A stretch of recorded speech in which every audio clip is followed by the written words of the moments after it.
Une maladie est dite rare lorsqu'elle atteint moins d'une personne sur 2000. Des maladies rares, mais qui pourtant concernent 3 millions de personnes en France, soit près de 4,5% de la population. À ce jour, entre 6 et 8 000 maladies rares sont identifiées en France et de nouvelles sont découvertes chaque semaine. Les maladies rares sont aussi dans 80% des cas d'origine génétique et 85% d'entre elles ne disposent pas de traitements qui permettent d'en guérir. Depuis 2005, le ministère en charge de la Santé a lancé 3 plans nationaux maladies rares qui encadrent et structurent la mobilisation. Le premier plan national a identifié des centres de référence maladies rares, les CRMR, qui rassemblent en leur sein des équipes pluridisciplinaires hautement spécialisées pour une maladie rare ou un groupe de maladies rares. Les centres de référence ont pour vocation première d'assurer la prise en charge des patients, mais ils ont également des missions d'enseignement, de formation et de recherche. En appui aux centres de référence, les centres de compétences assurent la prise en charge et le suivi des patients en région, au plus proche de leur domicile, et participent à l'ensemble des missions des centres de référence. Ils complètent le maillage territorial.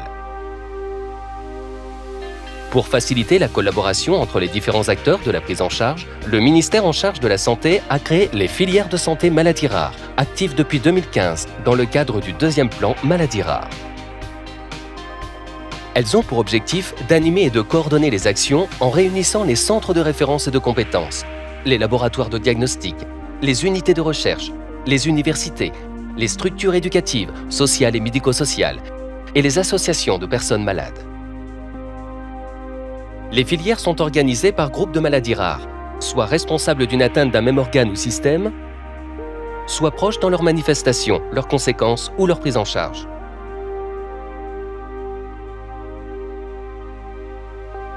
Les filières de santé maladies rares ont 3 grandes missions.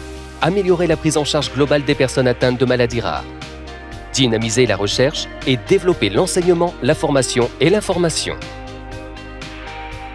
Pour améliorer la prise en charge globale des patients, les filières participent à la surveillance épidémiologique à travers le déploiement d'une base nationale de données maladies rares. Elles favorisent la connaissance des maladies rares pour les professionnels de santé comme pour le grand public et la reconnaissance de l'expertise auprès des institutions. Elles soutiennent notamment l'harmonisation des pratiques avec la rédaction et la diffusion de recommandations nationales de prise en charge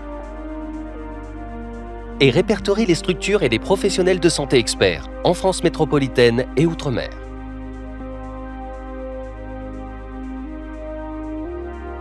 Les filières de santé maladies rares soutiennent et coordonnent également des travaux de recherche et favorisent la visibilité de ces projets au niveau national et international. Dans le cadre de ces différentes missions, les filières de santé travaillent conjointement avec les réseaux européens de référence maladies rares.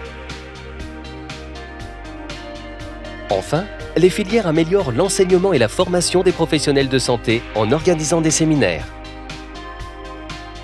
avec pour certains les universités ou les organismes de formation, ou encore en réalisant des cours en ligne ou des tutoriels vidéo. Plus largement, elles favorisent l'accès à l'information en menant des actions de communication à destination du grand public, des professionnels, des patients et de leurs proches. Depuis 2018, un 3e plan national maladies rares a permis de renforcer les actions des précédents plans nationaux.